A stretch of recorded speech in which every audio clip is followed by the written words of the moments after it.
আসসালামু আলাইকুম। ওয়ালাইকুম আসসালাম রাহমাতুল্লাহ। মুসলিমদের ৭৩টা দলের মধ্যে কোন দলটা বেহেশতে যাবে, আর অন্যান্য যে দলগুলো তারা কি সারা জীবন দুযোগে থাকবে? ভাই প্রশ্ন করলেন যে মুসলিমদের ৭৩টা দলের মধ্যে কোন দলটা বেহেশতে যাবে। এটা মোহাম্মদ সাল্লাল্লাহু আলাইহি ওয়াসাল্লামের একটা হাদিস আছে তিরমিজিতে। এখানে নবী বলেছেন ইসলামের মধ্যে ৭৩টা দল তৈরি হবে, মাত্র একটা দল যাবে বেহেশতে। সাহাবাগণ জিজ্ঞেস করবেন কোন দলটা? যারা অনুসরণ করবে আমাকে, মানবে আল্লাহ এবং রাসূলকে, অনুসরণ করবে আমাকে আর আমার দৃষ্টান্তকে।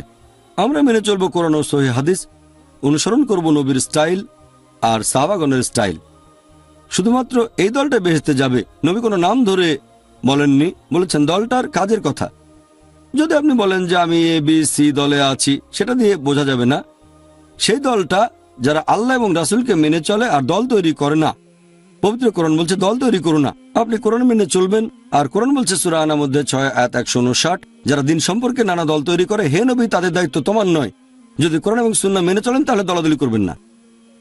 তাহলে যারা কোরআন এবং সুন্নাহ মেনে চলে আর দলাদলি করে না তারা বেহেশতে যাবে। বুঝতে পারলেন? এখন অন্যদের কি হবে? তারা বেহেশতে যেতে পারবে না। পরে যদি আল্লাহ তাদের ক্ষমা করেন, যদি শিরক না করে তারা, পরে আল্লাহ বেহেশতে নিলেন, চাইলে তিনি তা করতে পারেন। জাকির ভাই, আপনি বললেন মুসলিমদের দল তৈরি করা উচিত নয়, তবে মানুষ তো আপনাদেরকে দল বানিয়ে ফেলেছে যে আপনারা আইআরএফ মতবাদের। এটার উত্তর দিব কিভাবে?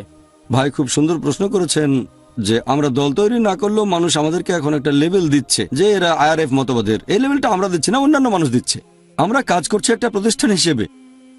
আমাদের নবী বলেছেন তোমরা একসাথে মিলে কাজ করো, তার মানে জামাত। নবী এটাকে উৎসাহিত করেছেন। তবে যদি বলেন আইআরএফ এর লোকজন যারা, শুধু তারাই বেহেশতে যাবে, সেটা বলা হারাম। আমাদের প্রতিষ্ঠানের নাম হচ্ছে আইআরএফ।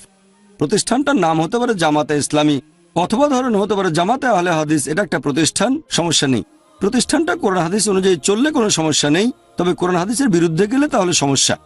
তবে যদি বলেন শুধু এই প্রতিষ্ঠানের লোকজনই বেহেশতে যাবে, তখন সেটা হবে একটা সমস্যা। কালকে যদি কেউ বলে আইআরএফ এ যোগ দেব আর বেহেশতে চলে যাবে, সেটা হবে তার ভুল। কিন্তু যদি কোনো প্রতিষ্ঠানে একসাথে মিলেমিশে কাজ করেন, কোনো সমস্যা নেই। আমরা কখনোই বলিনি যারা আমাদের লেকচার শুনবে বা আইআরএফ এ কাজ করবে তারা বেহেশতে চলে যাবে, কখনোই বলিনি আমরা। যারা আল্লাহ এবং রাসূলকে মেনে চলবে তারা এই প্রতিষ্ঠানে থাকুক বা না থাকুক বেহেশতে যাবে। মানুষ এরকম লেভেলটা দিচ্ছে। আল্লাহ লেভেল দিয়েছেন মুসলিম। যদি কেউ জিজ্ঞেস করে আপনি কি ধর্মীয় পরিচয়, আমি মুসলিম। আল্লাহ বলেছেন সূরা হজ অধ্যায় ২২ আয়াত নম্বর ৭৮, আমাদের সম্বোধন করেছেন মুসলিম হিসেবে। সূরা ফুসিলাত অধ্যায় ৪১ আয়াত ৩৩, অনুষ্ঠানের শুরুতে আমি এই আয়াতটা বলেছিলাম।